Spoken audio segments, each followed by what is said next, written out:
first love. So it was awesome to get back Might as well to get it. it started.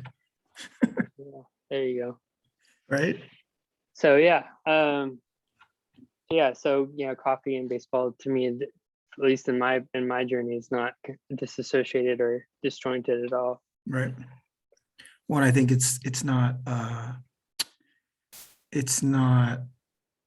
or it stands to reason, I think, for people like us, that there are two things that build pretty strong and unique relationships, like very easily. Obviously, coffee is a social, we consume it socially with others, and baseball is something that you can't really do without the participation of others. So yeah, I totally agree. So I'm Tino, baseball fan for, I guess, almost 40 years now. Mariners fan, love numbers, love sports, virtually all sports, but baseball is my first love. Okay. And my name is Aaron, and I cannot speak to the depth that Tino just did in terms of baseball. As I was just sharing with him before we started, baseball was my first sport that I really gravitated to. Played Little League. Fortunately, was not a very good player, but what position? Was too tall for my age. Played first base and left field. So I was the Miguel Sano of my team without the power. No, but more like the Dave King.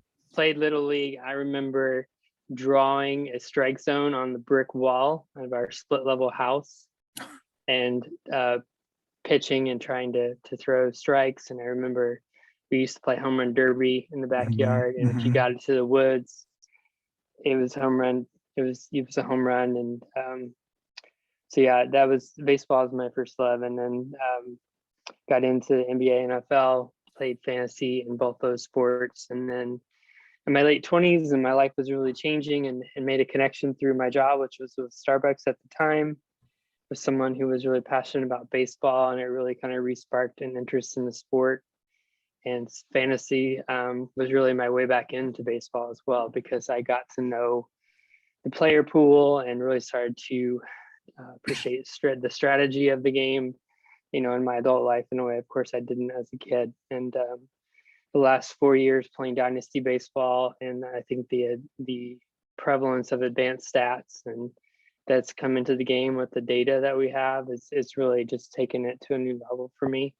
And the dynasty aspect of trying to find players and scout players before they reach the majors, it's just a whole other layer that I've just completely fallen in love with. So yeah, and I know Tino through Starbucks as well, and baseball is just a great connective fiber. I have some treasure relationships through the sport, and it means a lot to me. I think there's certainly we both had the same reaction when we met and realized that we loved baseball in the way that we do. I didn't add that I played baseball from 6 until 18, and was good until I stopped growing. So I'm 5'9", and threw really hard from the left side.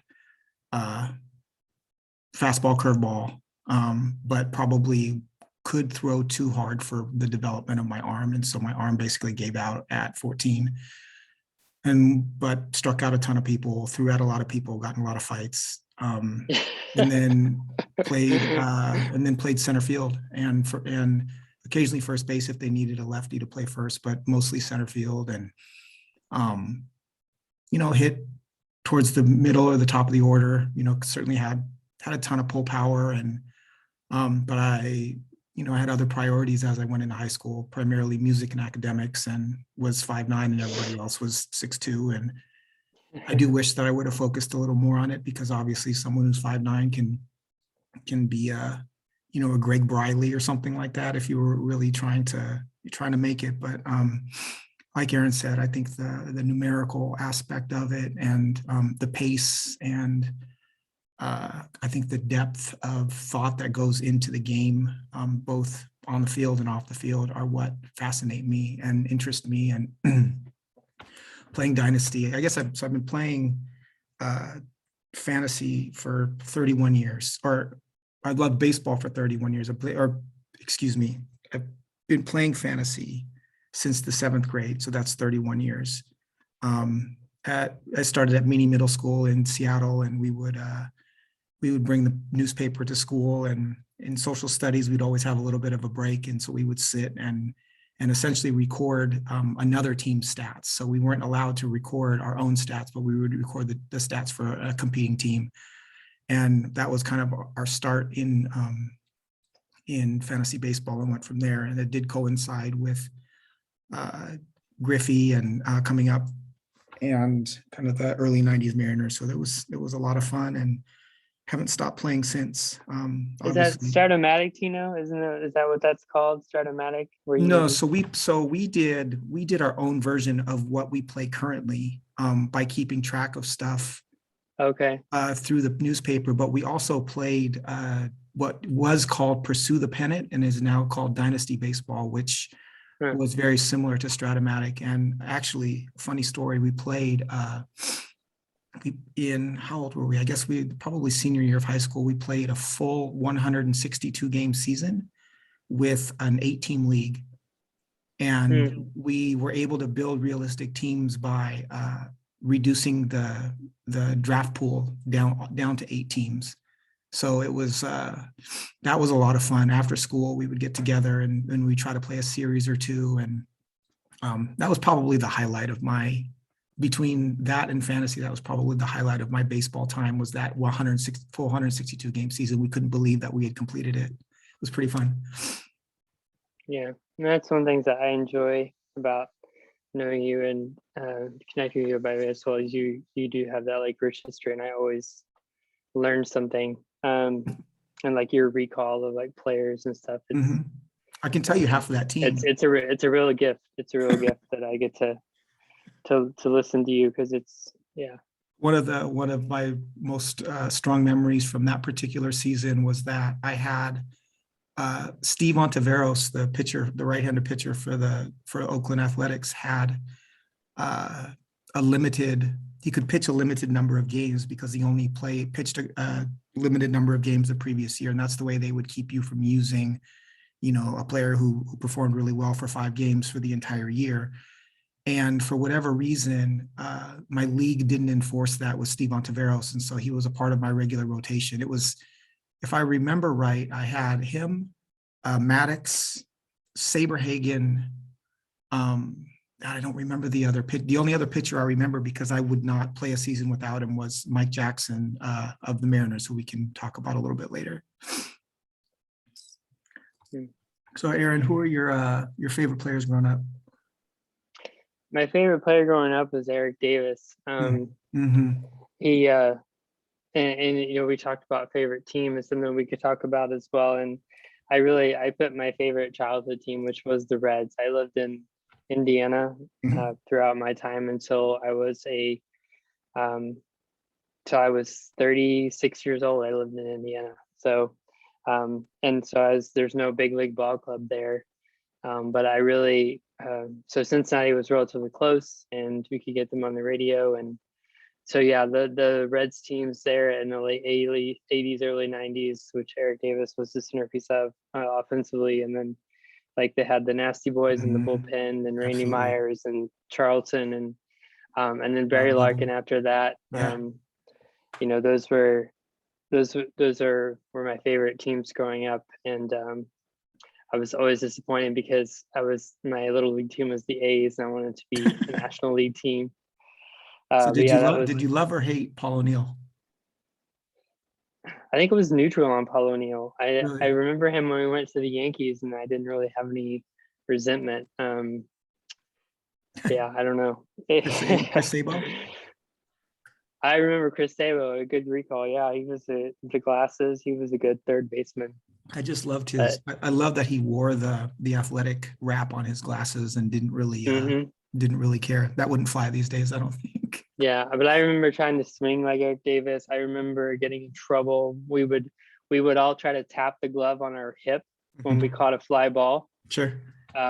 Like he did, because he just had that flair, and like our little league coaches would get so mad. And for It's the Hollywood, for showboating and stuff like that. But man, right.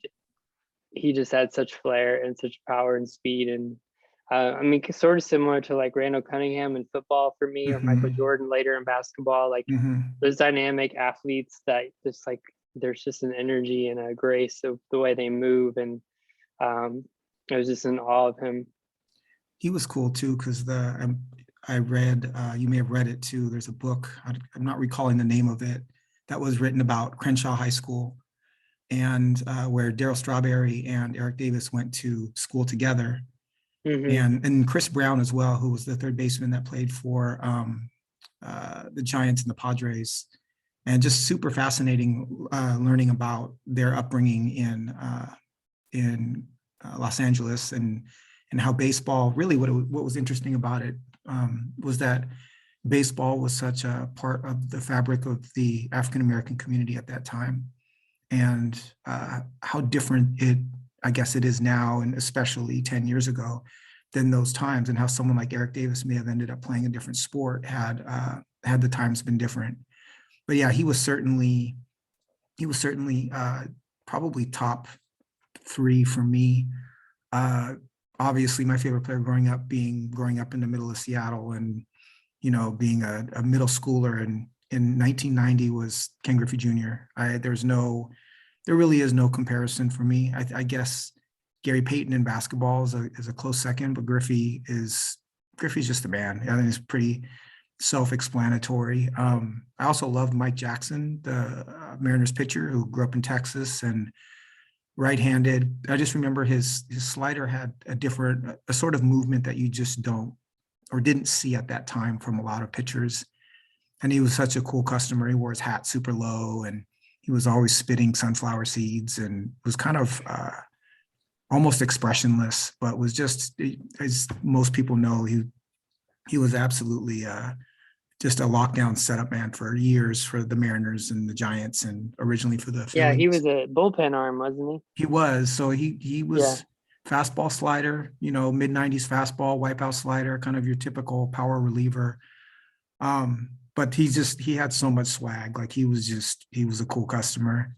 And then the Did others, he play for any other franchises, or was it just Seattle? Because I feel no, like I remember him with other teams, but I don't know if that's yes. right. So he came up with the Phillies, and he was a part of if I'm remembering correctly, a part of the Kevin Mitchell trade. So the Mariners traded, if I'm not mistaken, they traded Dave Burba, Mike Jackson, and Billy Swift um, to the Giants for Kevin Mitchell. I'll go ahead and look that up. Okay. Look them Okay. up real quick. And then I also, I think that's when I remember was when he was with the Giants. and then I made a list of, just quickly, I made a list. So Eric Davis was at the top of the list of players like outside of Seattle that I love. So Eric Davis, Benito Santiago, another player with like unlimited swag. He was the first guy I saw throw somebody out from his knees behind the plate. I love Barry Bonds. I loved Albert Bell, in part because my best friend growing up was like the biggest Albert Bell fan known to man. And I think Albert Bell's downfall was not his temper as much as his competitiveness, which is really interesting to me. Loved Vince Coleman and everything that the mid 80s St. Louis Cardinals were about. I missed that brand of baseball dearly. Pedro Guerrero was another one. Alejandro Pena, who was a reliever for the Dodgers in the mid 80s. Kevin Mitchell, and then the last player is Brett Saberhagen that I have on the list. Hmm. It's a good one. It's so funny. Some of those, I remember having those baseball cards for some of those players. I wish I still had those cards. Right. I think the Um, big one is the Griffey upper deck that we either had, or it was that, and the McGuire Olympic card is the one that I remember everybody trying to get. That's a long time ago. yeah. So Aaron, who's your favorite player currently, or a couple favorite players currently? Yeah. I'm glad you gave me the couple option because I was having a hard time committing to an answer on this. Sure. I like the players I thought of each for a different reason. I love Joey Votto. To me, as someone who's in my early 40s, I relate to the way he has changed his game the last couple of years, Mm-hmm. and he is just so curious, and he is just so curious about baseball. Mm-hmm. He's just so curious about life and his personality. And I know early on in his career he rubbed people the wrong way, but I just I don't know. I appreciate evolution. I appreciate transformation. I appreciate curiosity and being open, and seeing the way he has just changed his game. And I just appreciate his perspective and just his interest in baseball and in life. So he's someone that I really follow, root for, and really am fond of. You also How appreciate 938 OPS, but go ahead. Tyler Glasnow is also someone who I've become very fond of, because he's not only is he amazing to watch on the mound, but he failed really epically, Mhm. and he has really spoken very openly about how hard that was for him, and how he struggled to come back from that. And he's so talented, but I just appreciate his honesty, and he's not afraid to say what he thinks. I mean, maybe there's times where he could say it better or be more measured, but I just appreciate that he's willing to be honest and not worrying about being judged. And the way he spoke about how he failed early on, and how he continues to drive to try to be better. And he doesn't shy away from saying, I want to be, the best pitcher in baseball. I want to win the Cy Young. And I just appreciate I love his competitiveness on the mound, and the way that comes through, and the way he represents himself as a young guy who's been through a lot. I really respect that. And this one feels like being a front runner, but I have a man crush on Shohei. Sure. It's not front runner at all. I'm so grateful that he had health, and he got to show what he could really do this past year. I don't know how many seasons that'll all come together like that, but as someone who, I would stop and do anything to stop him and see him pitch. And when he came up 2 years ago before his arm injury, I would try to watch every time he pitched. And back then I didn't get to see as many of his at bats, but just to see what he could do with the bat the last year, I knew he had that potential. The idea of being a two-way player and what that meant, and people kind of just, oh, it's Babe Ruth, and I got so tired of that comparison. Right. He's completely unique, and also just the way he speaks, and he is Mhm. so humble. Mhm. And I know that's representative of his culture as well, but I respect it so much. One of the most, not the most, but one of the fascinating things about Shohei to me is that he's so fast, right? Oh man, He's like the comp that I have for Shohei Ohtani is like Jesse Owens or Jim Thorpe or somebody like that. Like, it's not a baseball comp as much as it is he's just a superior athlete in a really, really interesting kind of once in a lifetime sort of way. And no, I totally get it. I think he's phenomenal. yeah. So those would be my answers, again, for different reasons for each, but and you ribbed me, and rightfully so. They're all three on my fantasy team. Exactly. And the thing is, there are times we've had discussions, and I've said, I try to just put the best team together, and I've been emotionally involved, but I look at my roster, a lot of those guys are guys that I genuinely love for different reasons. But hey, it gets you invested on a different level. But anyway, well, I think that's so I deserve the rib. I really do.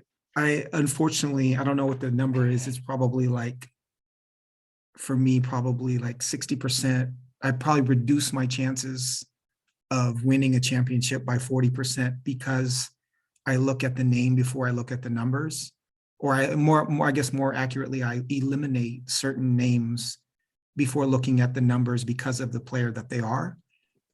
And I'm emotionally drawn towards the potential of players that I like, even if the numbers don't always add up. And when I tell you who I like, it'll make sense to a certain extent. So all 5 players that I wrote down are also on my team in the same league that Aaron and I are in together, which is a half dynasty league. So it's 15 kept out of 30.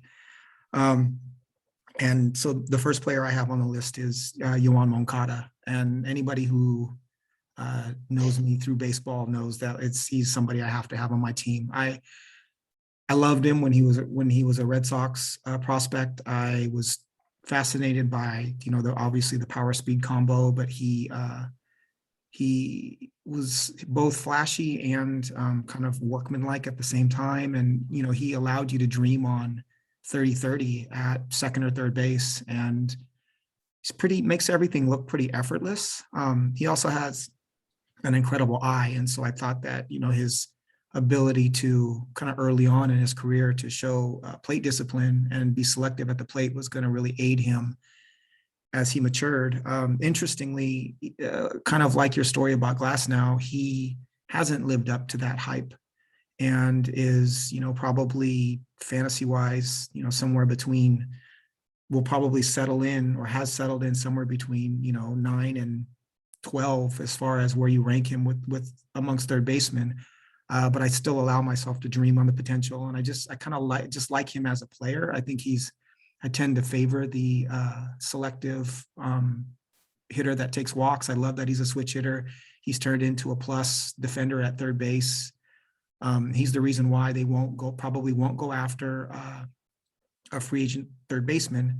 And they'll go after someone at second. If it was earlier in his career, they would consider moving him to second base to take over for Nick Madrigal, who was traded to the Cubs, but he is such a plus defensive third baseman that they're going to keep him there. The second player on my list is Byron Buxton. I think that I don't know of anybody who hates Buxton, and I think there's a good handful of people out there who absolutely love everything that Byron Buxton is. He's another grinder. I love his, I don't love his going all out every moment of every game because it makes him injury prone, but he's just an electric athlete and an athlete on a different level, I think.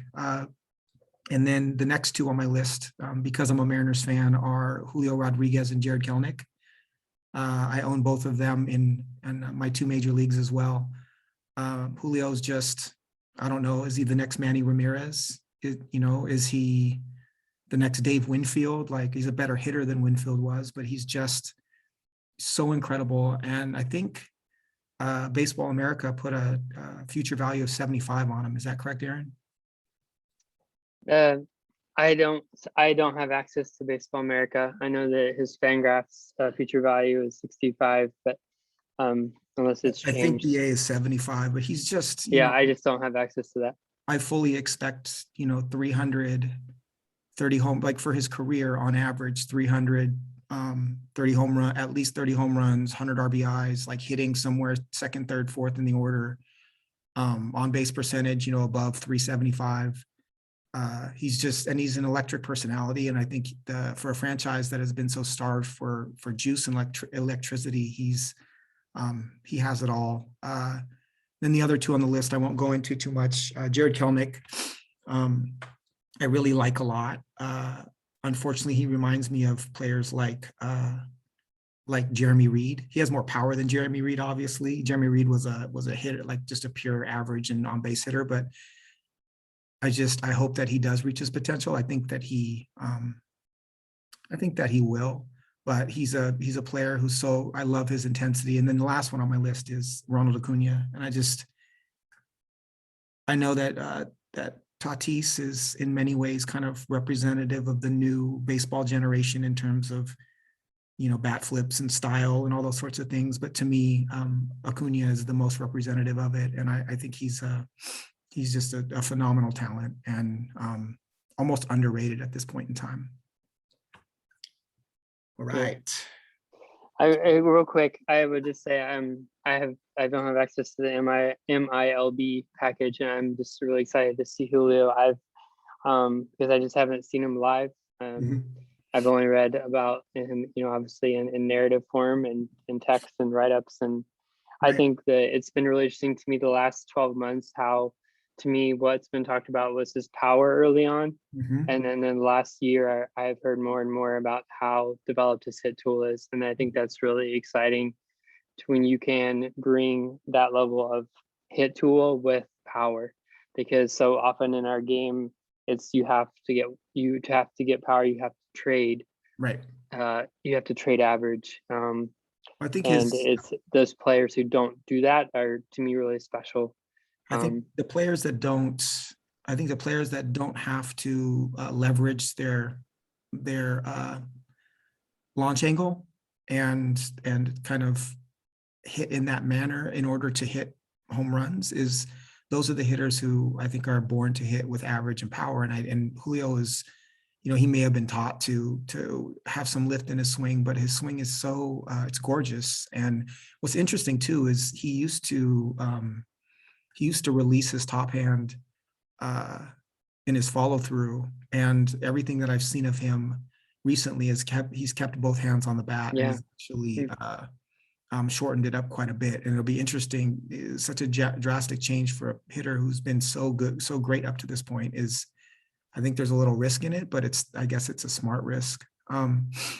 Yeah, the other thing I was going to say is I've just been impressed with Acuna's continued play discipline. Like he had a lot more swing and miss his first couple years, and I felt this year before his awful injury, he started to show a lot more patience and selectiveness, and I think that's going to make his peak a lot longer. And I think when you're as good as he is, you can, continue to swing and get away with it. Right. But I think it's to credit to him and just an interesting evolution for someone that is so free in their game and is so talented to start to be more selective. It was just a way that he was evolving that I had no say I expected. That is intriguing and really opens up, I think, again, extends his peak potentially. Because like you, I really value players that have a plan at the plate that really don't just swing at everything. And that's something that I value highly, and so I'm sure we're going to talk about. One other thing about him is that he has they say it about every sport, but I really do think it's true that the players who each year decide to focus on an aspect of their game that they want to get better and teach themselves something, those are the players who end up great. That's what Michael Jordan did. He wasn't a great shooter when he was young, and Gary Payton couldn't hit the broadside of a barn when he came out of Oregon State and developed into a really quality shooter. And he was horrible as a shooter in the beginning. And I think every great player who has that kind of longevity looks to improve upon something every year. And for Julio, I know he talked a lot about base running last year as something he wanted to improve upon, but he seems to have that gene that helps him to be great. And I cannot tell you how excited I am for the Mariners this year. How long do you think it'll be before they give him a shot? Honestly, you think it's team dependent? You think it's all about him, or you think there's a plan, they're just going to follow it? No, I think there are a couple of factors. One is whatever the collective bargaining agreement looks like coming out of the lockout will determine, obviously for a lot of minor leaguers, will determine where or when the top prospects are called up. Okay. So I kind of reserve judgment around timing until I know what's going to happen with that. But I would say if it was up to the Mariners, okay. So the other factor is, do we sign Chris Bryant or not? If we sign Chris Bryant, which I think is highly possible, if we sign Chris Bryant and he becomes the third baseman, and he, if he's healthy, he plays, 120 games at third and maybe 20 games in the outfield, and DH is another 10 games. But I think if we sign someone like Chris Bryant, then you see Julio at midseason if he continues to hit the way that he has. I think you see Julio, if we don't sign a big bat, if we miss on Story, if we miss on Bryant, I think you see Julio potentially coming out of spring training. It would not surprise me one bit for Julio to be the starting right fielder for the Mariners, and then they try to get by with Kelnick in center and Haniger in left, or some configuration. I could also see they've actually talked a little bit about Julio being potentially the best center fielder out of those three, which is still kind of average at best, but I think he's that good. And I think if they want to win now, he's the right player to be hitting in the lineup. And then Kyle Lewis is bound for a DH because of his knee problems. So, All right, you want to talk about catchers? yeah, let's do it. So From the exciting to the mundane. right, exactly. Should you want to start with the dynasty catchers or the redraft catchers? Let's start with redraft. Okay. And I'm gonna be honest with you, like this process was really uncomfortable for me. Why? I've never done rankings.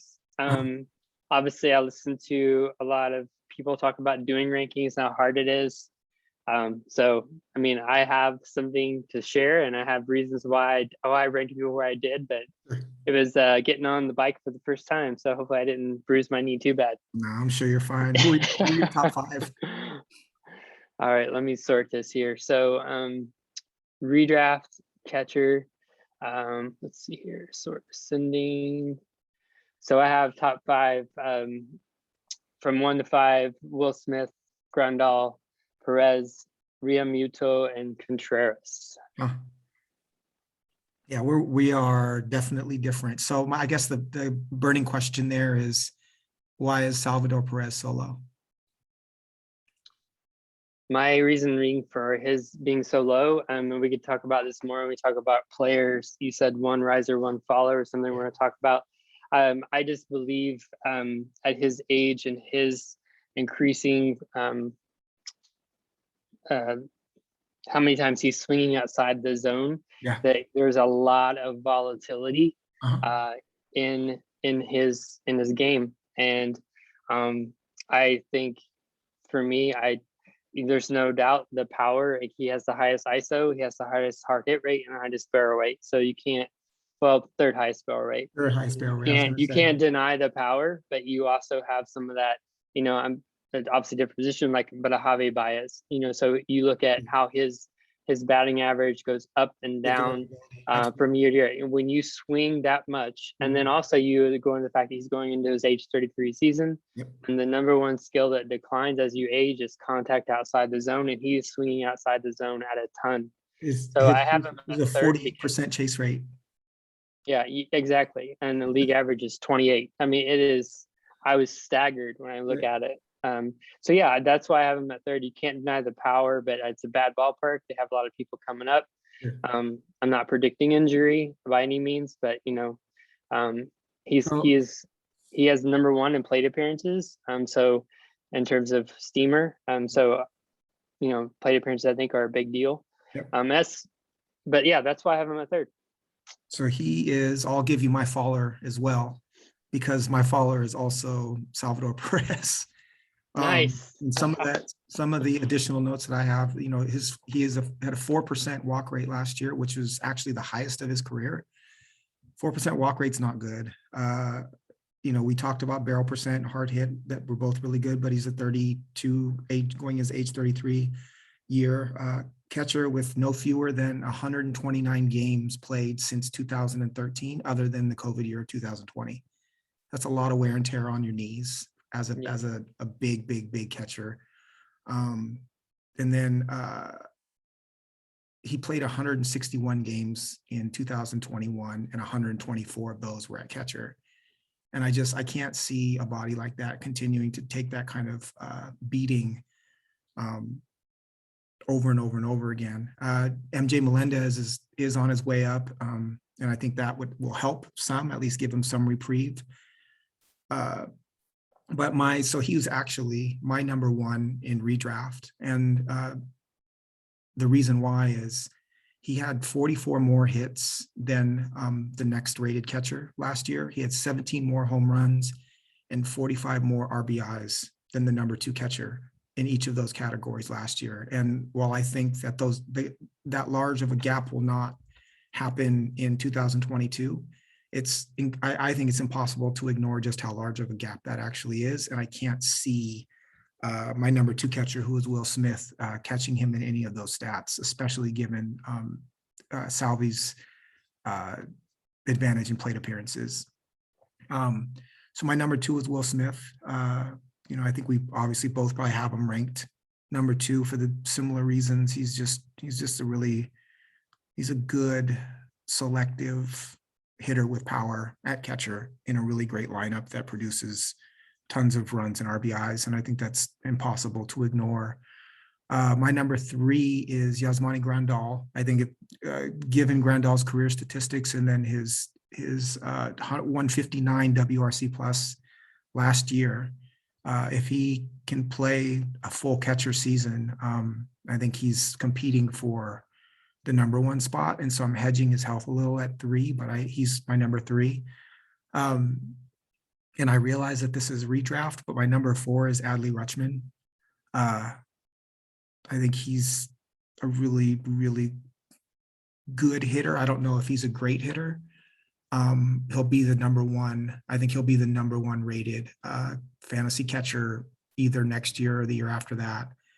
I see him being, like a 290, 390, 450 sort of hitter for a long, long time. I also think that Baltimore needs some momentum. And if my ranking is predicated on him I think opening the season as the starting catcher for the Orioles, but everything that I can see, especially if the labor agreement changes, I think he should, as a 24-year-old prospect, I think he should be their starting catcher going into the 22 season. And my number 5 is Wilson Contreras. Contreras's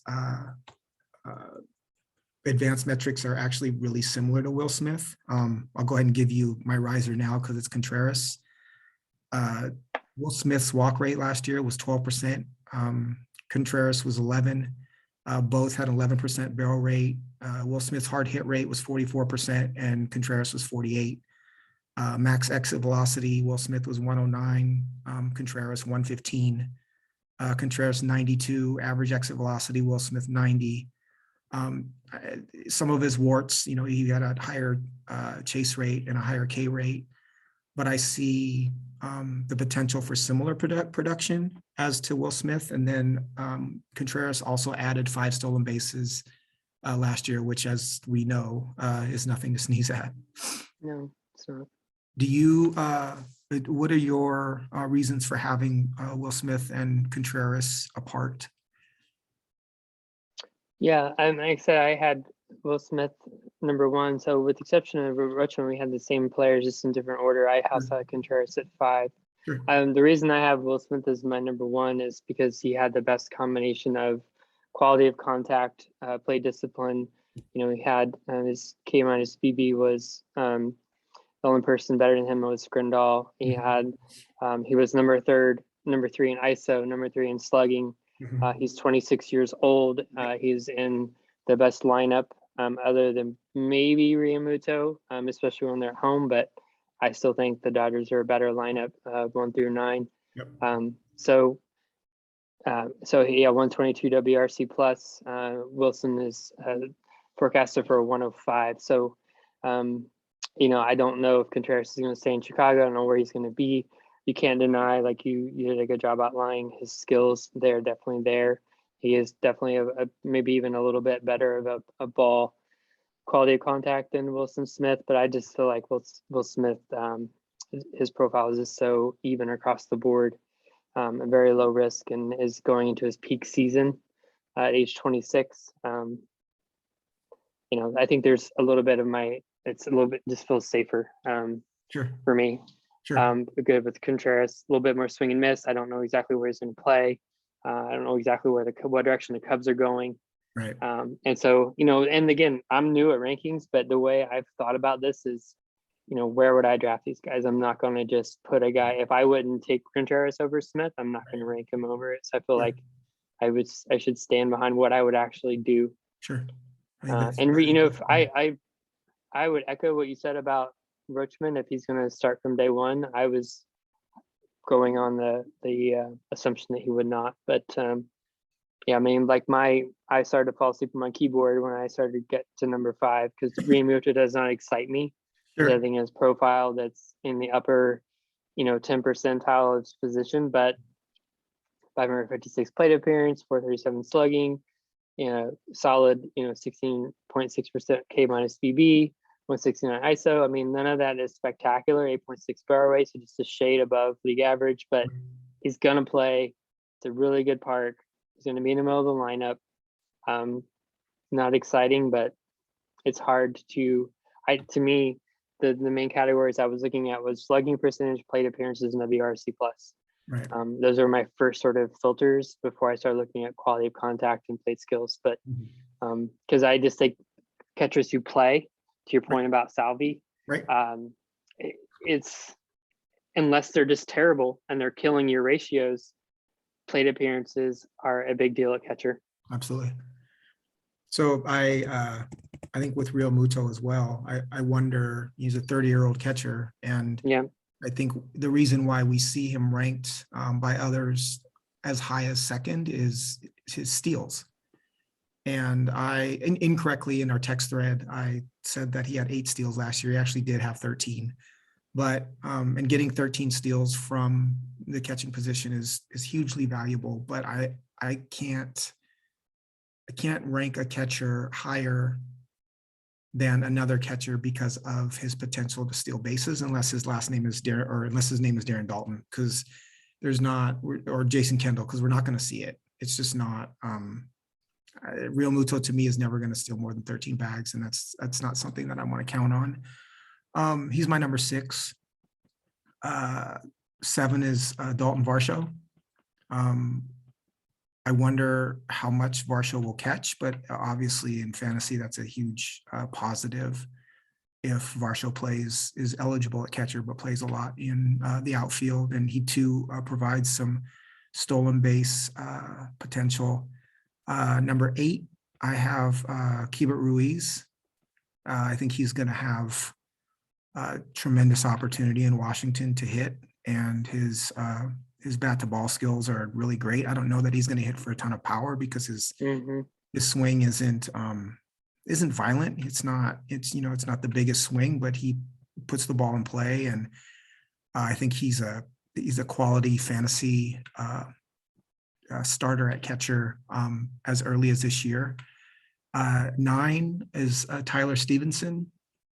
I think he also is a quality eye, and hits in a park that's conducive to hitting. And he's another one of those guys where I probably won't pick him unless there's tremendous value. He doesn't really do anything to excite me, but I think there's some upside. And then my number 10 is Mitch Garver. Mitch Garver, I would do that probably I'd probably pair Garver or Stevenson with another catcher, and so create a second spot for a catcher in my lineup or on my team, because I don't know that Garver will get over 300 or 350 at bats, but he last year had 137 WRC plus, 24% barrel rate, which is totally, or excuse me, I was looking at Zunino, 17% barrel rate, which is also really great, and a 54% hard hit rate.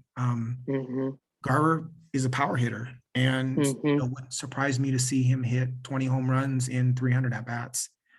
And I was fortunate enough to own Mike Zunino last year, and that kind of production can be hugely valuable. I think Garver's a better hitter overall than Zunino is, maybe a little bit less power, but Mitch Garver, towards the end of the draft, as your starting catcher, pairing him with someone like Omar Narvaez, or maybe a more average driven catcher, could provide you with a ton of production at the catcher position. Yeah, I agree. My 6 to 10, Contreras at 6 after Realmuto, and then Sean Murphy at 7, similar to Realmuto, just a balanced profile with good plate skills, decent power. Should hit in the middle lineup, albeit on a very poor team. Forecast for 431 plate appearances. And then I had Stevenson at 8. And then I get to the kids who are not forecast for kind of plate appearances, but have intriguing skills. I kind of grouped them together. Sure. And I have them the order of Kirk, Ruchman, and Ruiz. And Ruiz is 11, so I kind of did past him, but I kind of have them in a little trio there. Sure. Steamer has Kirk scheduled or forecast for 487 slugging, Ruchman for 448, and Ruiz for 464. So all of them slugging, all of them with really good plate skills based on what they've done in the upper minors and so far in the majors. So Do I you like think, all three of those guys. And we're going to talk about strategy and how I might approach it. But to your point, when you start talking about pairing Garver, to me, if you're going to draft one of those guys, you're going to need a plan to have another catcher, and then that's going to put a crunch on your roster management to carry two catchers. So, but I like all three of those guys a lot, and I would be happy with any one of them as one of my two catchers. right? So question about the Blue Jays catching situation. Danny Jansen closed the year pretty strong and looked like a viable starting catcher for the last couple months of the season. Do you fear at all? The reason why I don't have Kirk on my list is I fear that he doesn't get the plate appearances that I would want from someone on my roster at catcher. I do 100%. I 100% worry about that, and I would be hesitant to again invest without a backup plan. Mhm. But I think the skills are such where if reading the tea leaves in the spring, tracking plate appearances and who's playing, to me, Danny Jansen he's probably better. I'm sure he's a better major league catcher than he is a fantasy catcher without a doubt. But he definitely is going to get opportunities, and then they have Marino on the way, Right. and then the Kirk's already in the fold, but they've already shown that they're not necessarily just going to play the kids. So I do worry about that. But I think to me, that's for my one riser, I just wrote Toronto because Nice. I believe whoever does play outside of Jansen, if we see signs that they're going to give Marino or Kirk a shot Right. for regular at bats, even if it's only 40%, I think they're valuable. And I think, but it's going to take some work and diligence to avoid wasting a draft pick. Right. It's interesting because in thinking about the strategy of carrying two catchers, I think if we're speaking specifically about teams, I tend to think in those terms. I think in part because I have my core, I have Tatis and Acuna that I can count on. It kind of taking two spots, like having the more you have players that you are stars and they're going to get, if they're healthy, they're going to get 600 plate appearances or 500 plate appearances. You can kind of set it and forget it, and that don't have huge platoon splits or have overcome that. You can think about, it's a luxury to carry two catchers, but I think that it's a strategy that can work if you have that roster spot. And so I feel like I have that roster flexibility in part because of some of the players that carry my team. Yeah. And then, but it takes planning. Go ahead. It does. And again, my strategy last year was to have Narvaez and Zunino together, understanding that, Narvaez obviously is only gonna start against right-handers, but he's gonna provide average and a little bit of power. And Zunino was definitely picking and choosing based on matchup. I'm not starting him against a flame-throwing right-handed strikeout artist, right? Like he's sitting against a lot of those guys, but against left-handers and against lesser guys with lesser strikeout stuff, I would certainly play him. My last block at 11, I have Zunino. Like I spoke of, he's a tremendous power source. I think we were all surprised by the number of home runs last year, but he provided a ton of power, 860 OPS. If you're not playing in an average league, he doesn't bring you down there too much. He had 216 last year, but he provided 33 home runs and 375 at-bats, which is just wild. I don't have him above Garver because I think Garver is with similar number of plate appearances, I think Garver's better all around, and still providing a lot of thump. And then I think Stevenson would provide me with more balance. So that's more of a philosophical thing. At 12, Omar Narvaez, who I think is criminally underrated every single year. I couldn't understand when I was trying to trade him when I was out of it last year that no one would trade for him. I absolutely, it dumbfounded me that, these teams would have horrible catchers or a horrible catching situation and in contention, and they wouldn't bite on Omar Narvaez. I feel like every time I looked up, he had like 2 doubles and he went 2 for 4. 13 is Elias Diaz. I think he goes a little bit unnoticed in Colorado. But between having some power and playing in that park, he produced 18 home runs last year. 14 is Travis d'Arnaud. I think we're still kind of wishing on a dream with d'Arnaud. I don't know that he's ever going to provide that 30 home run season that we all thought he was capable of, but he should get plate appearances, and he does have a lot of power. 15 is Isaiah Kiner-Falefa, mostly just out of opportunity. He'll provide you with some counting stats. Last year, I believe he was he third or fourth in plate appearances in the major leagues, something like that. So he'll provide you with some counting stats, but I don't know. I think I would prefer to roster a prospect with more upside if I was selecting the 15th best catcher for my team in a 16-team league. And then 16 is Gary Sanchez. Can't really ignore the 23 home runs, but I think the opportunity to dream on him being a top 3 fantasy catcher is long gone. Yeah.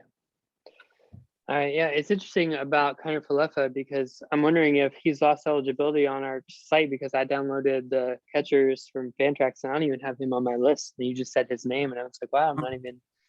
Yeah. Anyway, so for me, 11 to 16, a lot of the same names. I think Kyber Ruiz is 11, so the last of the kids. Mhm. I had Barshow at 12. I don't really know what to do or make of him. His quality of contact is sub or at league average, but yet he does have a little bit of speed, and Steamer has him for a 450 slugging, so they're seeing some pop in the bat, and he should play. Sure. But I have him at 12 because I know that he has some skills and he should have some at bats, but I just am not confident of what his role will be, and I don't really honestly have a great feel for him as a player of what he's going to be. So I have him at 12, and then I have sort of the power cluster here. I have Garver the highest as well, and then Sanchez and then Zunino. All those guys bring, a very conservative strikeout rate, but they also bring, upper tier hard hit and barrel rates.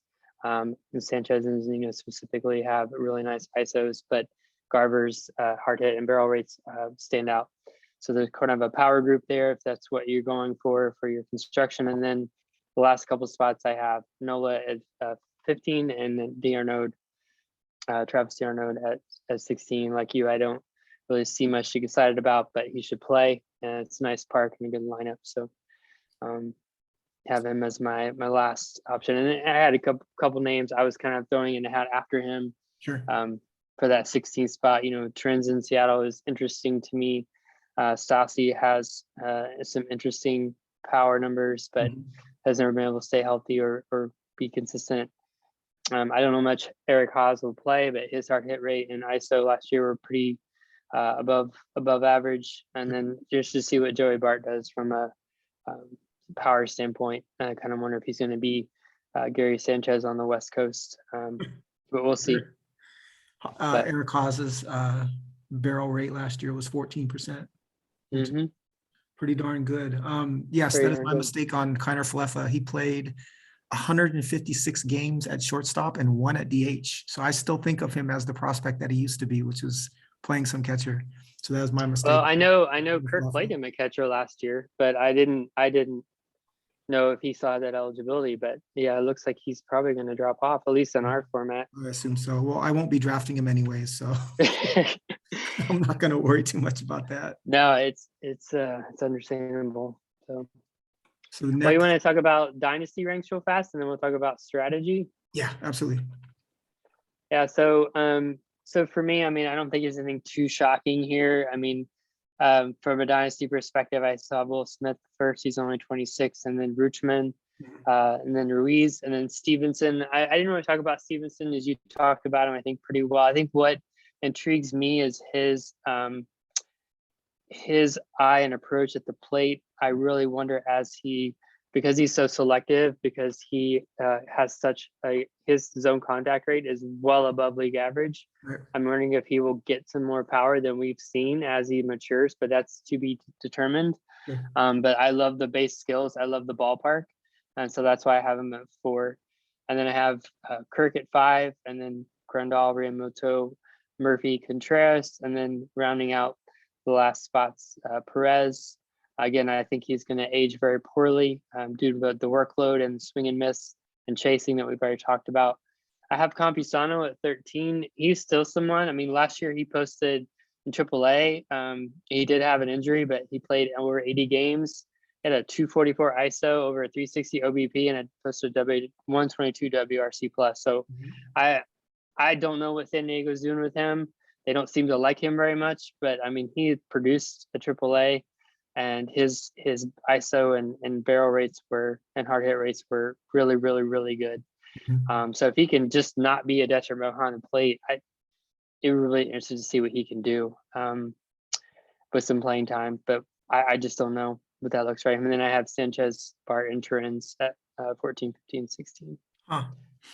So we are, I think it behooves us to discuss process with regards to dynasty catchers, because mine are pretty demonstratively different.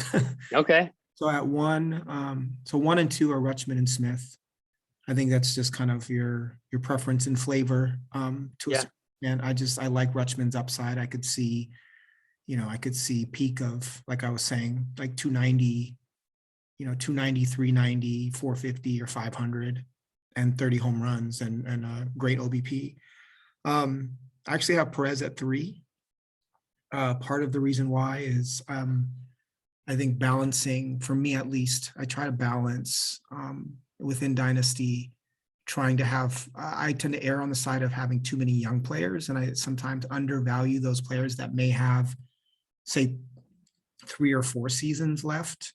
And so the way that I think about my Dynasty rankings is, if I take Salvador Perez and he's going into his age 33 year, and I think he may be eligible catcher and play catcher for, say, another 3 years, right? What are his 3 years going to look like? And I don't see him dropping below, 260 with, say, 25 home runs, even if he's catching 5 games and DHing for the rest. And I think that's more valuable to me than most of the players or all of the players below him. And so even though it's only three years of production, I would take that over the others. 4 is Wilson Contreras. I'm just higher on him than most. And I think that if they deal him to the right situation, I think we could see him kind of re-engage and become more of a star. And then 5 and 6 are Real Muto and Grandal. I think Real Muto will give another 4 to 5 years of production, similar to what he's doing now. Grandal may only have a couple years left, but and I hate to say this, but I'm biased towards players who have been who have tested positive for steroids, and I wonder about the deterioration of their ability to play. And I know that that's a bias that probably doesn't make any sense or there's no proof, but it's something that enters my mind with Grandal at times in terms of his longevity. And then I get to the kids. So I have Ruiz 7. I believe in his bat to ball skills and his opportunity. I have Moreno 8. We talked a little bit about Moreno, Gabriel Moreno, and the Blue Jays. We don't have a tremendous sample of him being a huge producer, but everything says that his ability to hit for power is pretty great. And if he's able to unseat both Kirk and Jansen in Toronto, then I think that shows that he's pretty talented. The issue is that he's not a great catcher, and he may be moved off catcher pretty quickly. 9, I have Francisco Alvarez of the Mets. I worry about him being too bulky and having too much movement in his swing and his leg kick and all the other things. His tremendous bat to ball skill, tremendous power, and could be the number 1 rated catcher in 3 years. But 5'10", 225 pound 18-year-olds scare me in terms of getting too big too soon. I have Varsho at 10. Unless we see an uptick in steals in the major leagues, Varsho is going to continue to carry value, and he's actually a pretty good hitter. 11 is Henry Davis, the number 1 pick of the Pittsburgh Pirates last year. I don't love his swing, but I know that obviously he'll get opportunity, and I can see 15 to 20 home run power and being a good hitter. I have Soderstrom at 12, Bart at 13, and I think that still might be too high. not a believer in his bat. And I think if his bat was worth anything at all, he would have been playing for the Giants a year and a half ago. Stevenson is at 14. Like you, I love Stevenson's zone contact. It was actually 91% last year. And a 10% walk rate and a sub 20% K rate. But 88% or 88 mile per hour average exit velocity and 107 max exit says to me that he might be your 280 hitter with a good OBP, but less power. Maybe he's Omar Narvaez with more at bats. And then 15 and 16 are Carson Kelly, and who doesn't interest me too much, but I know he'll put up some decent stats as a catcher. He'll be a viable starting catcher in fantasy. And 16 is MJ Melendez, because I have no idea what to make of him, but I have to have him on my top 16. He's got tremendous power and is a leader and a guy you want on your team. I think of him in some ways, comp him to Zunino, maybe a little better hitter, but I considered trading for him in our 15 keeper league this year because I don't have a catcher as of now.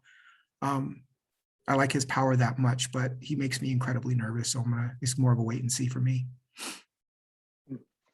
Yeah.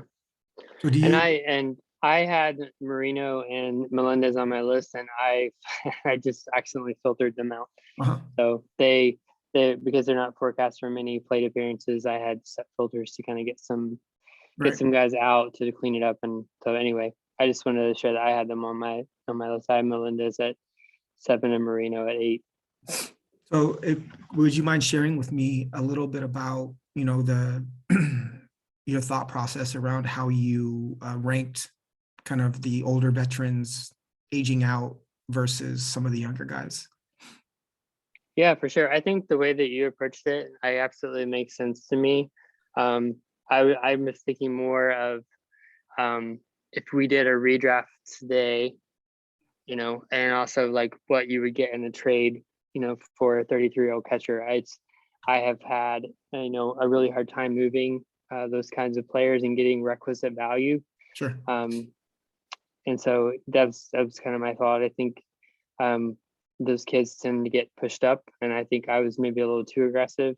And I think definitely I've probably gone too far with. I just had such a negative reaction to Perez's swing profile. I've never rostered him in fantasy. Right. I don't really watch many Royals games because they haven't been a good ball club. Right. So I don't know what's prompted me to look at it, because I looked at it even before this conversation. And I've probably been a little bit too penal on moving that down, just because I was so taken aback by it. I think that's a conversation for another podcast. Is definitely some of our biases in terms of players that we roster, players that we like or that we scout, because I have exactly the same reaction to a profile like Salvador Perez. But the reality is he hit a ton of home runs, right? He outpaced every catcher by so much, and he was such an incredible advantage over the other catchers. Probably not an advantage that we've seen since like the prime Buster Posey years. And I don't think so. But I question too, they're getting better and they don't have to. I mean, it's easy for them to run them out there every single day when they're in last place. You know what I mean? Right. Whereas in the next couple of years, they're going to have viable. I mean, if they're minors or what we think they are, and it seems like they are, although it seems like based on what you told me about their AAA, they're playing a pretty hitter-friendly environment. But anyway, I don't think they're going to need to run them out there quite as often. And I think his production might decline a little bit, but I do think I've gone too far with where I ranked him. But right, it's just one of those filters that we have when scouting that I think are really important to address, to be able to look at it as objectively as possible. Yeah, I won't be rostering either, though. And for me, I didn't even have Alvarez on my list, and I didn't rank anybody who I don't think will see the majors in 2022, just because and Matt, wherever he is, his ears are burning and he would scream at me. I am just not going to invest in guys who are that far, who are more than a year or two away Sure. at catcher. I don't know if they're going to stay at the position. And I think MLB teams are just so reticent to let young guys be behind the plate and do all the stuff that they ask those guys to do. Sure. So until they either bring the strike zone, out of the electronic strike zone and some of that changes, or, I know that there's a lot of talent supposedly in the pipeline, and it seems like it would be great to have more options in fantasy at catcher and have it be more exciting and have it be more an offensive position. Right. But I'm going to step back, and that's why, to me, I value someone like Will Smith so much, is because Adley seems like he's going to be amazing. He's going to be great, but I haven't seen it yet. And Right. Will Smith, I've seen it, and he's 26. Sure. And he plays in, you know what I mean? So it's like I hedge maybe on that safer side, Sure. and less on the projecting. Although again, Adley's skills, what he's done, it seems pretty safe. Right. But that's just that edge that I gave to Will Smith, is just because I've seen it. Right. I've seen it at the highest level. And I know he can make the adjustment because he's done it.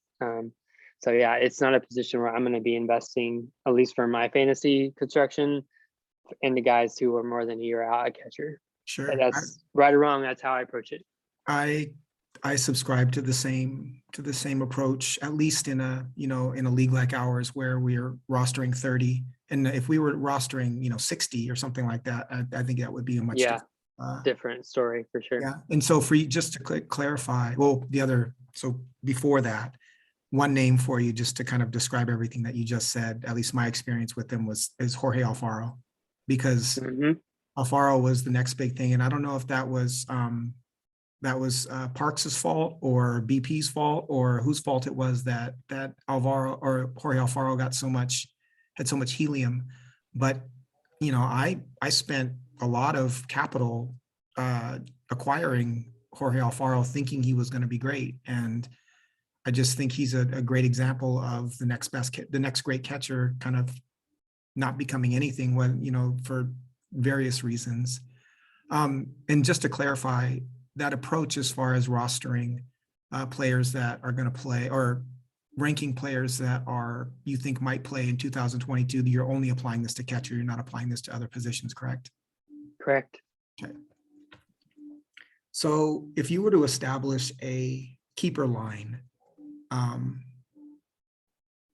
well, first, how would you define that? And then where would you establish it amongst the catchers coming into the 2022 season? In terms of a number of player, or just where I would stop? I think where you would stop on your list of, obviously it's roster dependent, but kind of, if you're keeping, like in our league, if you're keeping 15 of your 30 players, which of the catchers on your list would you keep, and then where would that line stop? I think probably 4 or 5 catchers. So Smith, Grandal, Perez, Real Muto, maybe Contreras. And then if I had one of the 3 prospects, Marino, Richmond, or blanking, who was the third one? Melendez. Melendez or Ruiz? If I could, Ruiz. Ruiz is definitely a keep. So if one of those 4 guys, so if I, depending on where my team was, if I could keep one of those young guys, I think I would. So 8, I guess, is my number for those top 4 prospects, and then 4. You think that Gabriel Moreno is going to get at bats this year? I don't know that I would keep him unless I was in a complete rebuild and I could keep a ton of minors people. Sure. I have no confidence. Again, I mean, I think the Toronto catcher situation is something to watch, because there's great potential there from a talent and a team context, run environment perspective. But I really don't know what they're going to do. And to me, there's extreme risk if you're investing in that at this point without that information. But yeah, I think there's also a lot to reap there once it gets sorted out. But I'm very skeptical that he'll play this year. I mean, Kirk was clearly the best hitter they had last year, and he did not play that much. Right. So my line, I think, would be at, six, after six. So Rutschman, Will Smith, Salvador Perez, Wilson Contreras, JT Realmuto, Yasmani Grandal, and then after that, I think Ruiz and Varsho and maybe Stevenson would all be considerations based on what I was doing with my last keeper spots. Hmm. So I think the top, the top six or so are no brainers. And I think a couple of those give you such an incredible advantage over other teams that that they would be a pretty big priority. I don't love any of them enough to try to trade for one of them before the draft, but other than maybe Rutschman, but Matt's not giving him up. So for me, I think my strategy this year is probably similar to last year, which is, find a couple of, use 2 roster spots on catchers and find a couple that provide you good production as long as you can figure out their platoon split quickly. So that, I think that would be my line. Varsho is a hard one for me. I've seen him ranked as high as 4 on other people's lists. Don't really know what to make of him yet. And then, so I guess the next question is, or the last 3 things we have, one is catcher strategy heading into a 16-team draft. Another is a quick rundown of our top 10 catching prospects, and then our open forum segment. So quickly, as I said a little bit earlier, my catcher strategy is to get one of the top 6 if I can. What I tend to do is project where I think their value is by round, taking into account some ADP numbers from other drafts and other sites, and then kind of synthesizing that through my own filters. But my strategy would be to get a top 6 catcher if I can, given me thinking that it's fair value. And then if not, finding a very predictable, stable pair of catchers that potentially have are a heavy platoon side. Again, the example for me last year was having Narvaez and Zunino. Another question or a couple questions that I have for you are, what's the line where starting a catcher actually hurts your team instead of helping? I don't know if you've ever thought of that as a strategy or not. I have. No catcher instead of a catcher. Mm-hmm. But, at what point is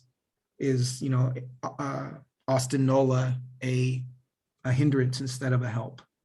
Could you make the case that Gary Sanchez is more of a hindrance than a help, right? That's something that always is kind of on my mind. And then I guess my other question for you is, would you ever consider rostering a catching prospect? I would. I had Marino on my roster last year. I just didn't hold him. I was wondering if you had him because you thought he'd become a third baseman. No, I had him because I didn't feel like I had a long-term third baseman. I didn't feel like I had a long-term answer at catcher. And so I was doing a lot of homework and studying and trying to find one. And I grabbed him, and then Stevenson became available, and I thought, this is another guy I'm interested in. I don't think he's probably quite as good of a pure hitter, but a lot of things I like about him, and he's playing now and he can help me now. So Right. Because I was trying to win, I chose to go Stevenson to pair with Grandal, because I felt like he offered me a little bit of future as well as current, help. So the short answer to your question, I would roster a catching prospect. I would prefer to do it after the draft, after our roster expands. For sure, I'm not against it.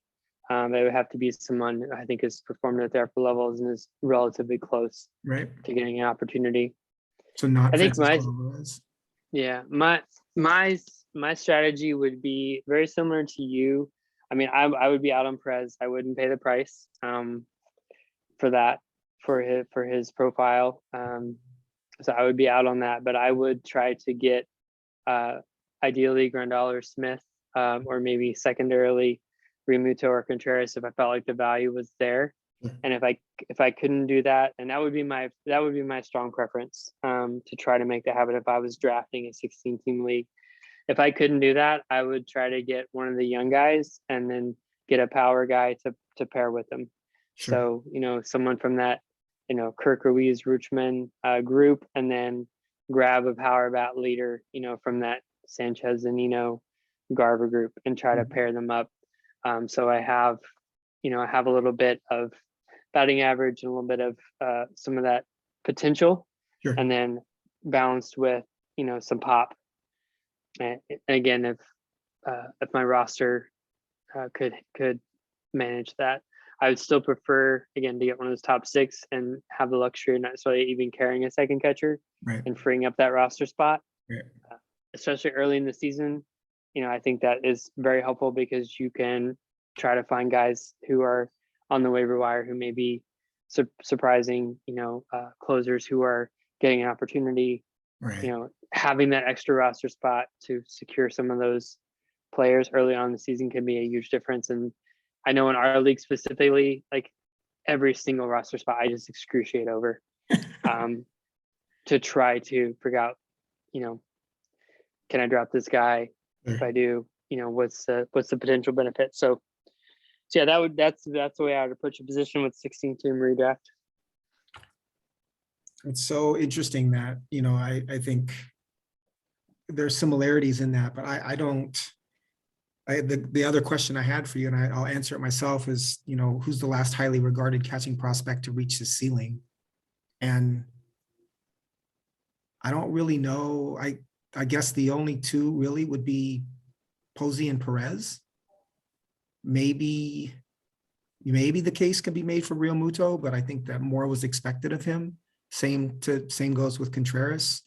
Will Smith might have exceeded his profile, but I guess the point is that there have been so many catching prospects that flame out for so many different reasons. And I can't, the way that I look at it is, so you have this incredibly low percentage of catching prospects that reach their ceiling, or even reach their kind of average potential.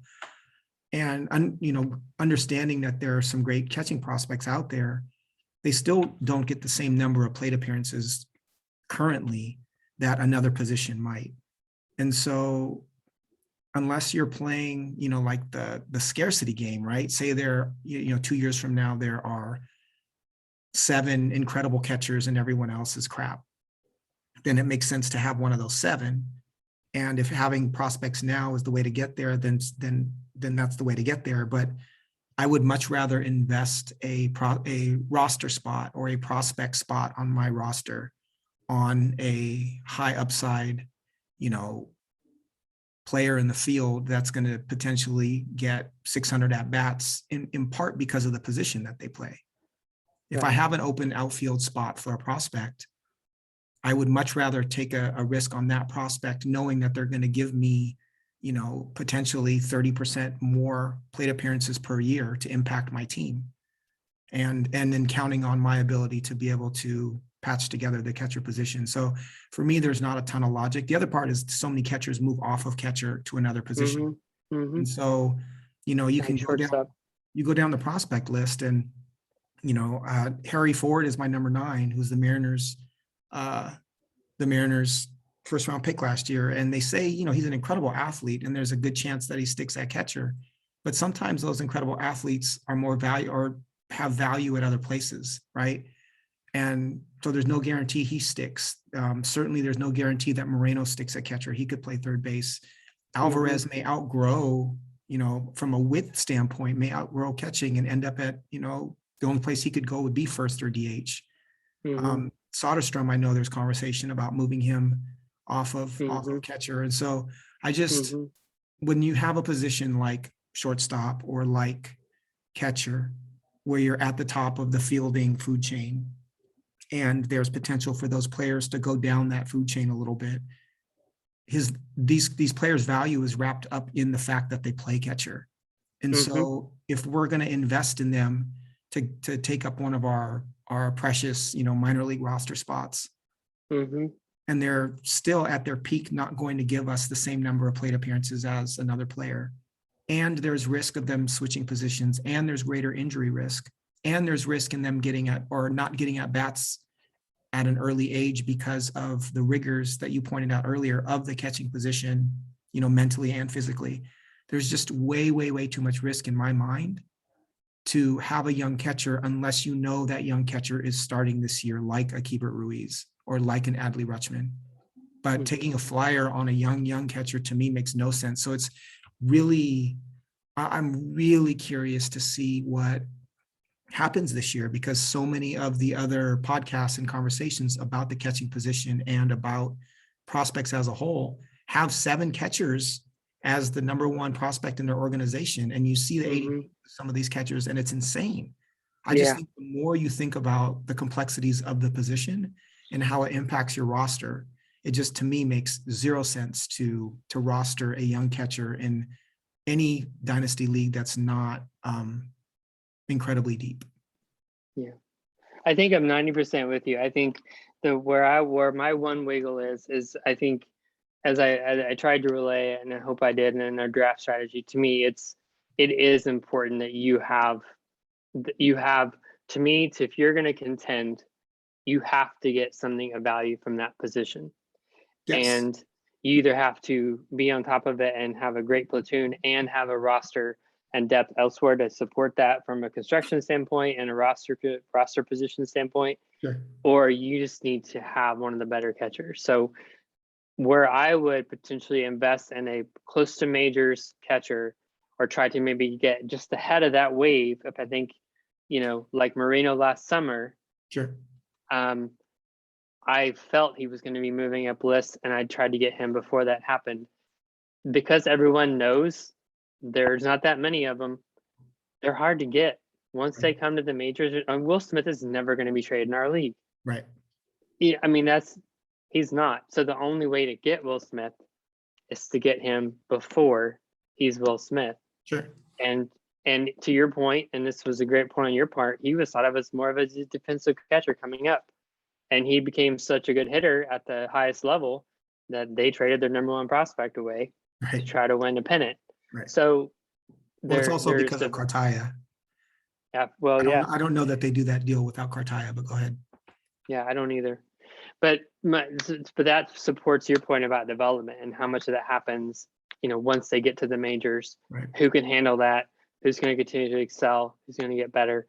So that's my 10% hedge is, if I have shit at the position and I'm trying to build a championship roster, and I don't want a hole at catcher, I got to go out and get one. Right.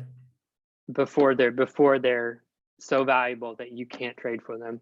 Sure. And it's important that you are able to do that and identify them before that, because there's not that many of them. Right. And again, I hope I'm wrong. I hope in 3 years that these guys, prognosticators, are correct, and there's going to be more offensive talent at the position, and that will really change the way we look at it. Right. But I'm skeptical, like you. I mean, there does seem to be a lot of that talent in the pipeline, but I'm skeptical how much of those guys play catcher when they get to the majors, right? And what that'll look like. So, this is a question for another day, but 2 positions that I tend to, or have historically gone into a draft thinking that I can outsmart and patch together, and those 2 positions are relievers and catching. And so I've typically invested fewer resources in both of those positions because I think that I'm smarter than everybody and can put together some sort of patchwork, no-name platoon to make it work. And relief pitching, I've been proven wrong. I think we talk about another day. I think it's not that difficult to find holds, and our league does register holds as one category. But it's harder than I thought. And finding saves is incredibly both hard and full of luck. But as far as catcher goes, I've had pretty good luck in putting together platoons or finding even if I had just Omar Narvaez last year as an example, I would say he's probably kind of 10, 11, 12 in that range, 104 hits, 54 runs, 11 homers, 59 or 49 RBIs. He hit 266 with a 743 OPS. Not good. Doesn't give you a ton of production, but not terrible either. Varsho is similar, but with 6 steals. Elias, I would rather have Elias Diaz and his 18 home runs and potential for more in Coors, and take that roster spot from the catching prospect and invest it in Julio Rodriguez 2 years ago, or invest it in Elijah Green or Christian Hernandez, and gamble that you're finding the next superstar as opposed to finding the next catcher that's going to hit 270 with 20 home runs. But I don't know. That's just me. That's a conversation for another day. So quickly, we've kind of gone over it almost, but your top 10 catching prospects? I don't have 10. I didn't see that on the rundown. I apologize. Okay, no worries. But I'll just give you, I think I have 5 here. So yeah, Richmond, Sure. number 1, Ruiz, number 2, Marino, number 3, Melendez, number 4, and then I have Campusano at 5. Huh. I do not have Campusano on my top 10. That might just be prospect fatigue. But I don't know that I've seen enough from him. And they're in such a win now mode in San Diego and with their investments and whatnot that I wonder if he'll get the opportunity there.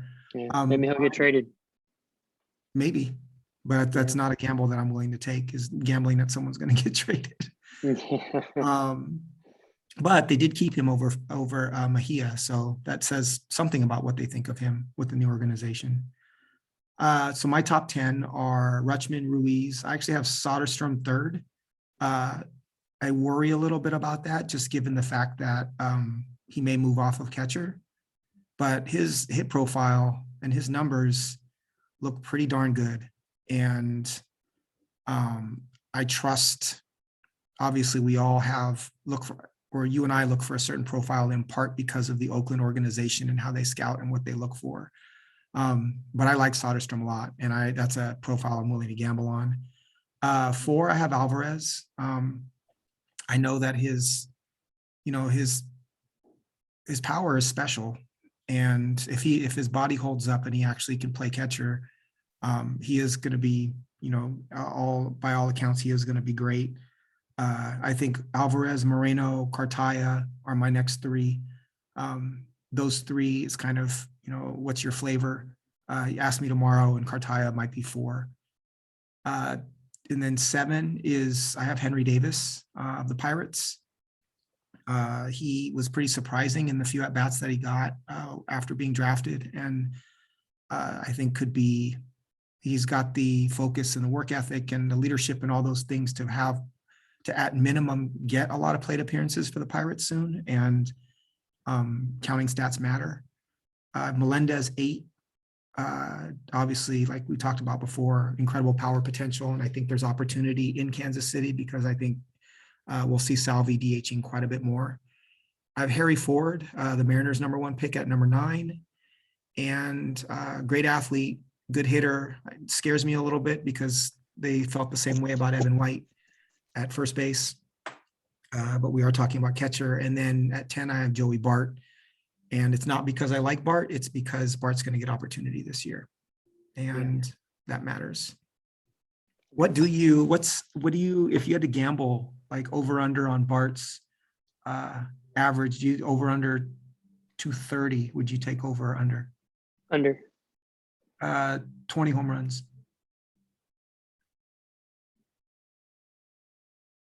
I'll take the under because I think they're smart, and I think they're not going to play him enough for him to accumulate enough at-bats to get to 20. I would put him more in like the 15 to 18 range. And then same question for Melendez. Kansas City is saying they're going to find ways for him to play. I guess I would take the under. On both? Yeah, I would take the under on Melendez. I don't necessarily trust him to give him playing time, and I also think, he obviously made strides with his strikeout rate, Right. but until I see him post something at the highest level, I'll still be a little bit skeptical.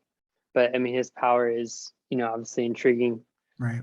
But I would if I had to put my own money down, I would take the under for 2022 on that. There actually could be a fun watch between him Yeah.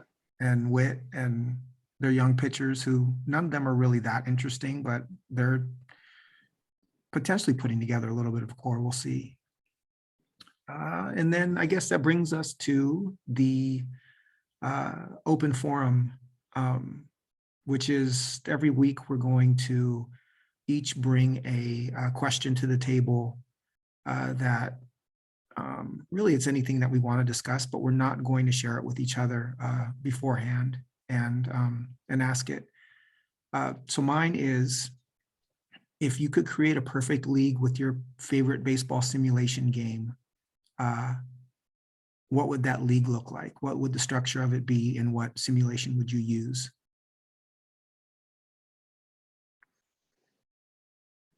Good question. I would use OOTP.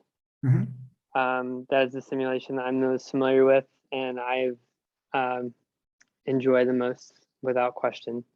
What it would look like is, in my ideal world, I would be able to get as many of the people who are in our leagues and as many people as I know that love baseball to own a team, to manage a team.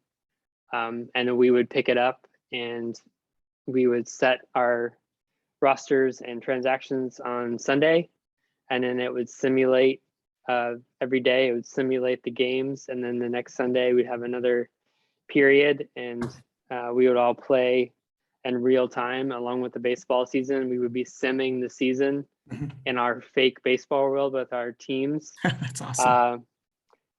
In real time, because it's an experience. I mean, the depth and breadth of that game is quite astounding.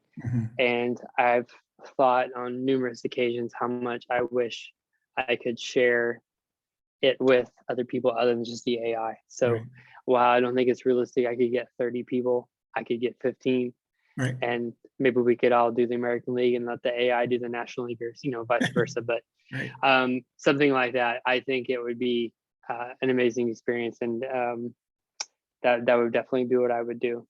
That's awesome. Anyone who hasn't tried OTP, I just can't recommend enough. If you like scouting players, if you like roster construction, if you like setting platoon splits, setting up pitching staff. I mean, you can try and do just about anything. Set strategy for in games, how often you steal, how often you squeeze, how often you run, how often you send guys from third. I mean, it's pretty incredible. And while that functionality that I mentioned in terms of playing in real time with your friends doesn't exist right now, in 2022, for goodness sakes, it could be done. Right. That's awesome.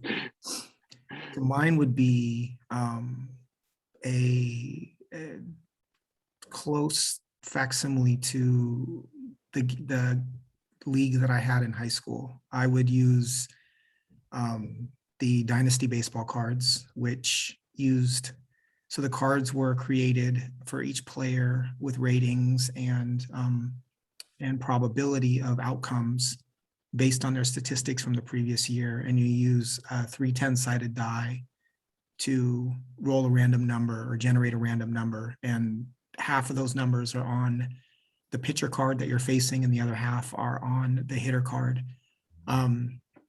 I would require, so the structure is I would literally want to find 30 or 29 other players and create a full major leagues. And then it would be awesome to do it in person if we could, but even if it was online, we would play, get together and play a series, say a series or 2 each week against another team. It would be a fantasy draft. And so you wouldn't be assigned like a major league team. It would be a fantasy draft from top to bottom.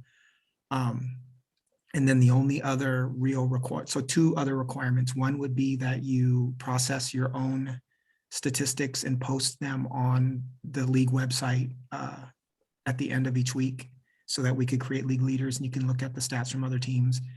And the other one would be that we each have the old school baseball card hard cases. You remember the single card hard cases that we used to have that were top loaded. And what we did in high school, and this would be a requirement in my league, is to put your player card in the hard case and then put an actual baseball card of that player on the flip side.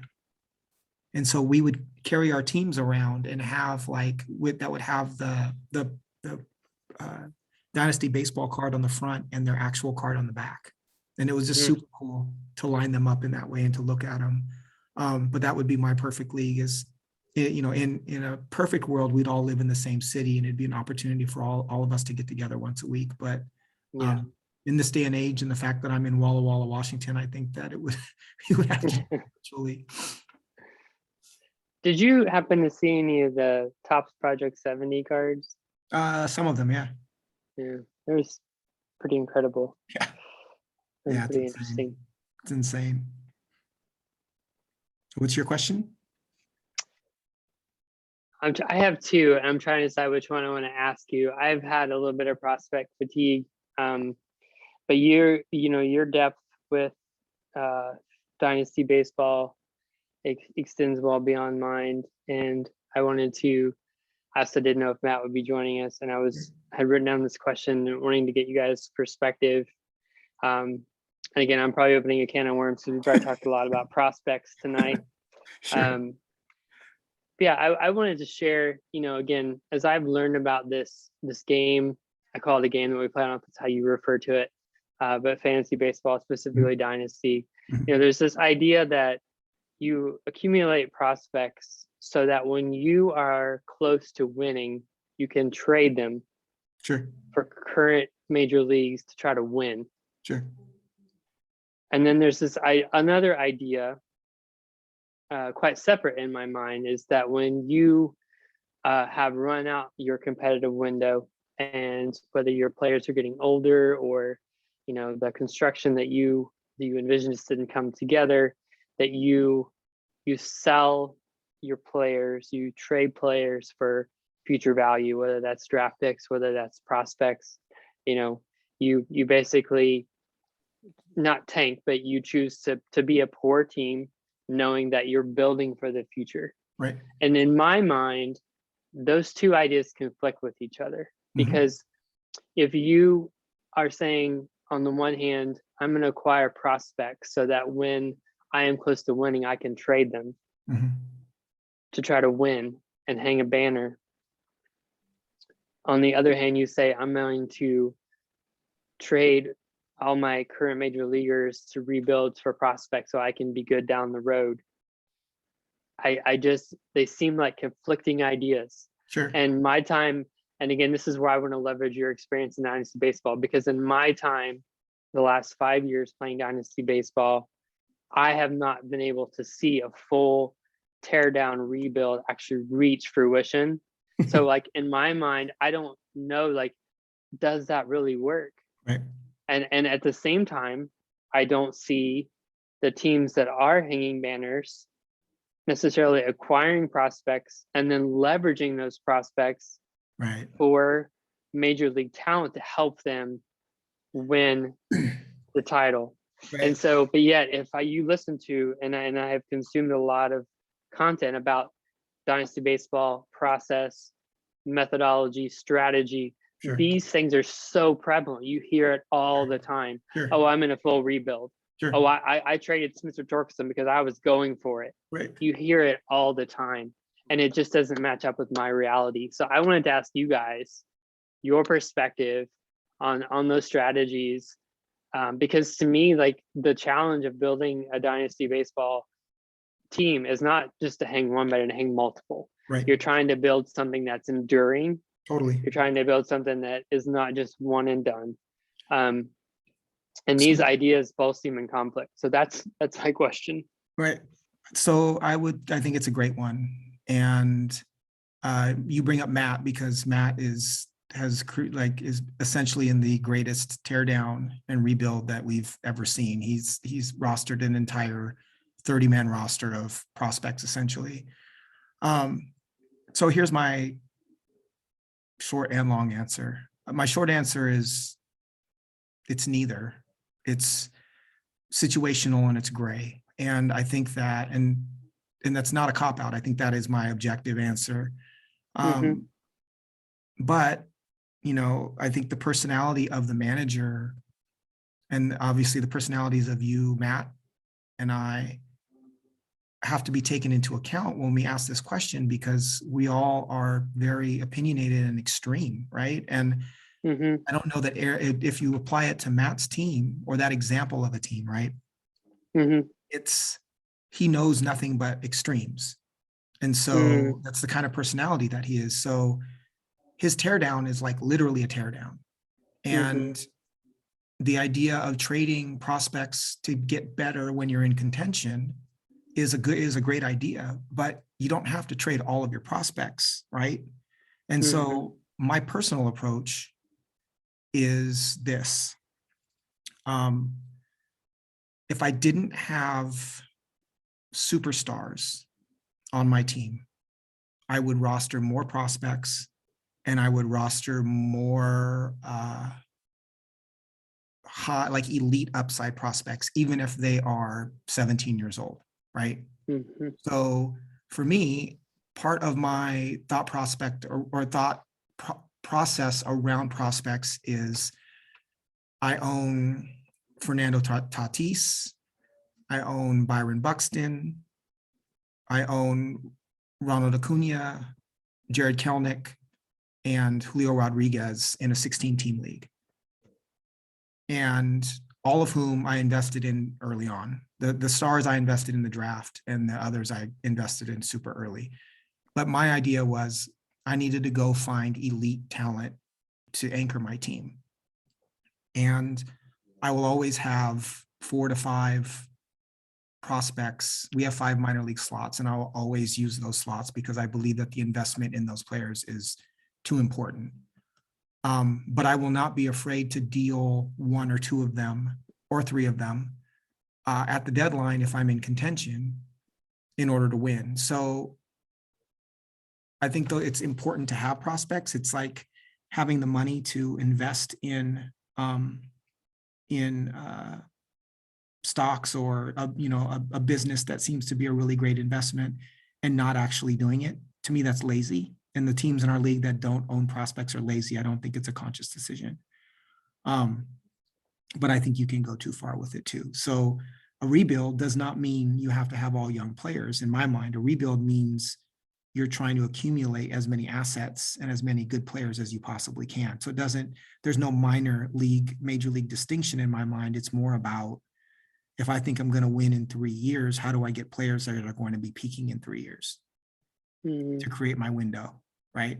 So Matt, when I look at his team, I would be packaging a couple of those prospects and picks for a star or even an almost star. He needs elite players on his team. And yes, a couple of his players that he currently rostered, in minor league slots will become that, but most of them won't. So again, I think that the answer is somewhere in the middle. It's situational. If I crash and burn this year and I'm out of contention, you better believe like I'm going to be using roster spots on young players to try to stumble upon the next great young player.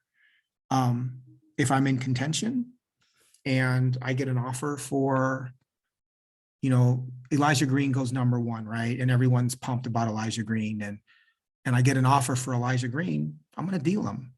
I get an offer for Christian Hernandez, and he's now like when the midseason, top 50 prospects comes out and Christian Hernandez is all of a sudden 10th, but I own Fernando Tatis.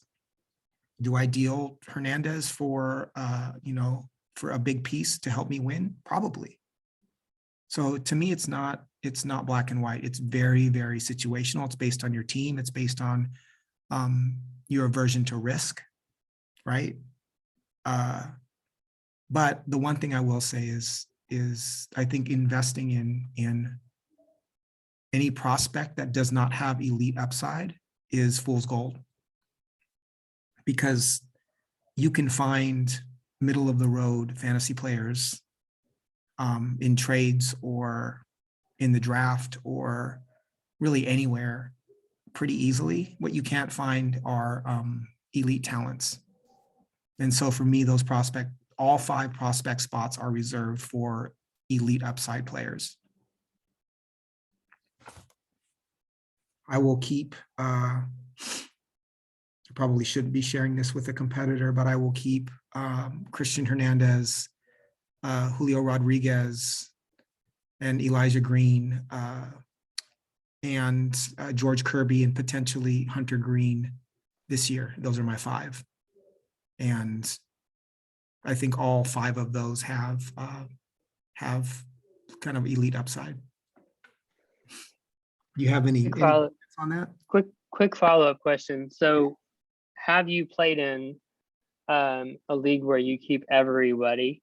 And second, if you haven't, if you have, I'm curious how that changed your strategy. Mhm. And then 2, if you haven't, how do you think, or would it change your strategy at all if you had more ability to keep more players So at the end of the year? 3 parts to that answer. I did play in a league like that, and minor league players were so overvalued. Prospects were so overvalued in that league that it wasn't fun. I remember trying to trade for Frenchie Cordero, and like the guy was like asking me for Hank Aaron. Like it was the most ridiculous thing ever. Like it legitimately made me angry. I do play in a basketball league that is a full dynasty league, and which is different because there aren't minor leagues. But to answer your question, I think I would be more willing to, I think I'll always put an emphasis on finding the most elite talent and then trusting myself to be able to fill in the gaps with being able to study and understand better than the majority of my competitors. And so in a full dynasty, full keeper league, I would sacrifice for cornerstones. I would take more risk, on a larger number of roster spots for the highest upside players. And I think something is interesting because something like the catcher position, I think I'd be more willing to invest in a catching prospect, because it's not like you can go out and draft Mike Zunino the next year, you know? Mm-hmm. So I do think it would change, but I don't think it would change that much. Part of the fun for me in our current league is approaching it as if, you know, my keepers are my end all. How about you? Yeah, it's, I really, say I struggle, but I'm challenged sometimes. I go back and forth. I kind of over process at times. To me, we can keep half of our 30-man roster that we end the season with. And every spot that you save for someone who has yet made it to the majors, comes at the cost of a player who is at the major league level. So, kind of like we talked about the competitive cycle, it makes sense for teams maybe that didn't finish as well to be investing more. But if you are competing, if you are doing well, you have to make these really hard decisions between staying the course with players that you've put the work in to identify, invest in, but to not put them back in the pool, Right. You have to let go of someone who is already playing at the highest level. And that's something that's really challenged me. there are a lot of players that are on a lot of other rosters who are rarely highly ranked, who I have had on my roster. And I didn't cut them because I'm impatient. I didn't cut them because I was tired of waiting. I cut them because I only have so many roster spots and I'm trying to win. Right. And I think that goes back to my original question too, of like, am I trying too hard to win? Do I need to be more patient? Is because I look back at some of the decisions I made. I just traded for Cabrian Hayes. Well, I had Cabrian Hayes when he was free. Right. I had him on my roster as a keeper in one of my minor league spots a year and a half ago, Right. before he ever made it to the majors. And the reasons, what I thought he could be in 4 years are the same reasons I traded for him this week. Right. But I didn't hold him that entire time. Right. And it's not because I ever gave up on Cabrian Hayes. It was just because there are only so many roster spots. And I ended up making these decisions to utilize that resource in a different way. But to your point, like in this league, having a cornerstone superstar player, you have to get them ahead of time. Right. Because once they establish themselves, they are not acquirable. Right. And for me, Spencer Torkelson was, I threw my hands up because I was like, I cannot get a first baseman. Right. I cannot acquire a first baseman. And while it's not catcher, it's not that much better. Right. And I'm tired of CJ Crone, and I'm tired of, It's not fun. these CJ Crone's not jazz, fun. CJ Crone's not these fun. guys, you know what I mean? Yeah. And so I was like, if I'm going to have a first baseman that's a top 5 person, I'm going to have to go beyond this pool. So I went and I did a lot of homework and I identified like, this is the guy. Right. And I rostered him before he was drafted. And I was like, this is my first baseman and I'm waiting. Yep. And I made a commitment. And I honestly, I think if I self-scout, I'm going to have to do that more often. How many offers did I make for Torkelson last year? 27. But I so interestingly, we can wrap it up with this. And it applies to both your, on the one side, what you said about Torque, and on the other side, what you said about Hayes.